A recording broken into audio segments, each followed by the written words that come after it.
आदाब, नमस्कार। मैं हूँ कुंवर आरिफ अली खान। उत्तर प्रदेश की बदनसीबी है। इस समय यहाँ का राजा जो है राजा नहीं है, रंक बना हुआ है। वो दलित विरोधी है, मुसलमान विरोधी है और उत्तर प्रदेश में जंगल राज कायम हो गया है। अभी उनका एक बयान आपने पढ़ा होगा, विगत महीने दिया तो उन्होंने बयान कि अगर कोई भी उत्तर प्रदेश में कोई भी बदमाश में अगर हिम्मत हो तो किसी बहन बेटी से छेड़ के तो दिखा दे, उंगली तो लगा के दिखा दे, वो आगे वाले चौराहे पर यमराज मिलेगा। मैं पूछना चाहता हूँ, अरे यहाँ के राजा, तेरी कथनी और करनी में कितना बड़ा अंतर है, कितना दिल हिलाने वाला हृदय विदारक घटना हुई है। जघन अपराध हुआ है मेरठ के अंदर, एक बेटी का अपहरण होता है, उसकी माँ की हत्या कर दी जाती है। यमराज नहीं दिखाई दिए कहीं, यमराज कहाँ सो गए थे? और यमराज को छुट्टी दे दी थी राजा जी ने कि जाओ, क्योंकि वो दलित समाज की थी। हम ये कहना चाहते हैं कि आज दलित समाज के व्यक्ति को जिस तरीके से गाजर को काटा जाता है, जिस तरीके से मूली को काटा जाता है, जिस तरीके से बकरी को काटा जाता है, भैंस को काटा जाता है, उस तरीके से ये सामंतशाही लोग, ये जुल्मी लोग, ये दलित विरोधी लोग उनको काट रहे हैं। आज उत्तर प्रदेश में माँ, बहन, बेटियाँ सुरक्षित नहीं हैं। कब किस बहन बेटी की हत्या कर दी जाए, कब कहाँ पर उसके साथ शर्मसार घटना कर दी जाए। मानवता भी आज शर्म से शर्मसार हो गया है उत्तर प्रदेश की घटना को देखते हुए। आरोपी को तो गिरफ्तार कर दिया। आप देखिएगा, वो एक योजना के साथ, यही आरोपी हैं, यही कराने वाले हैं। इन्होंने वो कांड कराया और इन्होंने कांड करा के उसको यहाँ सम्मिलित कर दिया गया। आप हाथरस का कांड नहीं देखा? यही प्रशासन कह रहा था, यही प्रदेश सरकार कह रही थी, सीओमओ तक कह रहा था इस बच्ची के साथ बलात्कार नहीं हुआ, लेकिन बलात्कार हुआ उसके साथ। दुनिया जानती है। सर, नेताओं को रोका क्यों गया वहाँ जाने से घटना स्थल पे? जुल्म नहीं है तो क्या है? नेताओं के साथ धक्का मुक्की नहीं की गई, बल्कि उनके संग मारपीट भी की गई, बदतमीजी की गई। ये क्यों की गई? क्योंकि सब लोग जानते हैं कि दलितों की आवाज़ उठाने आए हैं। अगर दलितों की आवाज़ ये नेता उठा देंगे, उस गांव में चले जाएंगे तो क्या हो जाता? कुछ भी नहीं होता। केवल उस गांव में उस दर्द भरी घटना को देखते हुए कोई व्यक्ति अपने को नहीं रोक पा रहा था। आज मानवता शर्मसार हो गई है। आज बुरी तरीके से उत्तर प्रदेश में चढ़ाई मची हुई है, आतंक व्याप्त हो गया है, दलित परेशान है, मुस्लिम परेशान है। अभी अलीगढ़ की एक घटना है, सायरा, आज हमारे संग बहुत मुस्लिम महिलाएं भी आ गई थी। उस सारा के साथ उसके घर में उसके बदमाशों ने रोड़ावर थाने के अंतर्गत उसके साथ गलत काम करने का प्रयास किया गया। आज रिपोर्ट भी दर्ज हो गई एसएसपी साहब के अनुरोध पर, निर्देश पर। रिपोर्ट दर्ज होने के बाद 164 बयान भी हो गए, लेकिन अभी तक वो बदमाश गिरफ्तार नहीं हुए। ये जुल्म नहीं है तो क्या है?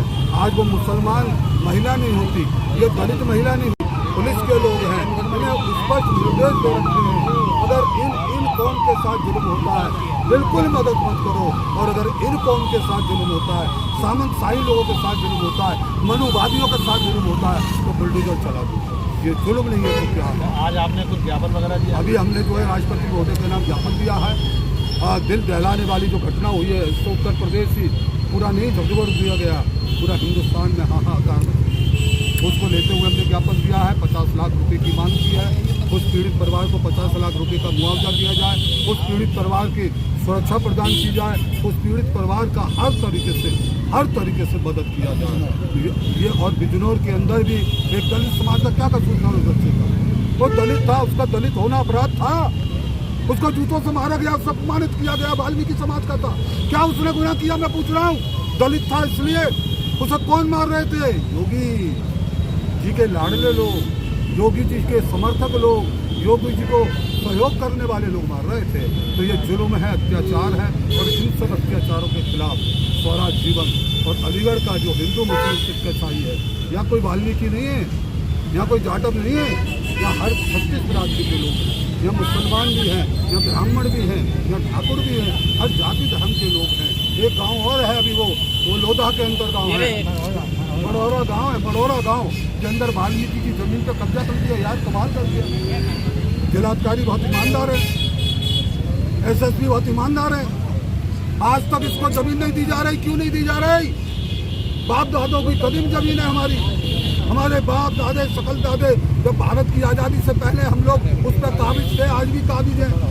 गाया जा रहा है, ये क्या है? ये जुल्म है, अत्याचार है। और इस सब अत्याचार और जुल्म को लेते हुए आज राजेश राज जीवन जी के लिए हम चाहेंगे, ताली बजा दें इनको आप।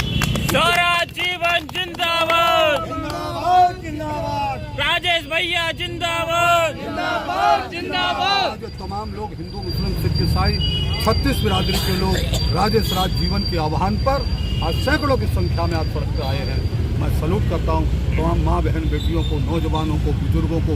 हमारे देखो नब्बू भाई कहाँ है, नब्बू भाई को, और वो नाना का क्या नाम है, सफरुद्दीन जैसे बुजुर्ग आदमी जिन पर चला नहीं जा रहा, वो भी 1 किलोमीटर तक लगातार यानी संघर्ष करते हुए आ रहे हैं। तो मैं आपके चैनल के माध्यम से ये कहना चाहता हूँ कि आपका चैनल हमेशा न्याय की आवाज़ उठाता है, गरीबों की आवाज़ उठाता है। सर कल एक वीडियो वायरल हो रही है थाना दिल्ली गेट की, वो भी एक महिला का मामला प्रकरण सामने आया था। सारे जो एसएसपी हैं आपके, ये बहुत ईमानदार हैं। इनको कुछ बेईमान थानेदार बदमाशी कर रहे हैं, थाने बेच रहे हैं, पैसा ये बहुत लगाम लगा रहे हैं, पुलिस का शिकंजा कसे हुए हैं। झांझा से भी रिपोर्ट आ रही है, थानेदारों को लाइन हाजिर कर रहे हैं, बहुत थानेदार लाइन हाजिर कर दिए, बहुत पुलिस वाले सस्पेंड कर दिए। लेकिन जो जंग है ना, जंग छुड़ा रहे हैं, लेकिन जंग अभी तक लगी हुई है।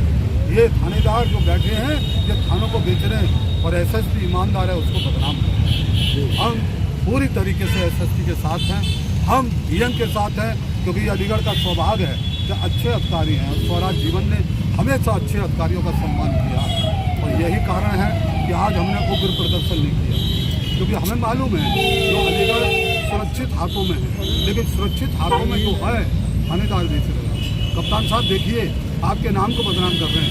रोरा बर्तन थानेदार रसवाई थाना, इसको तत्काल सस्पेंड करिए, इसकी जांच कराइए और इसे निलंबित कराइए। ये मैं कप्तान स्वराज जीवन जिंदाबाद।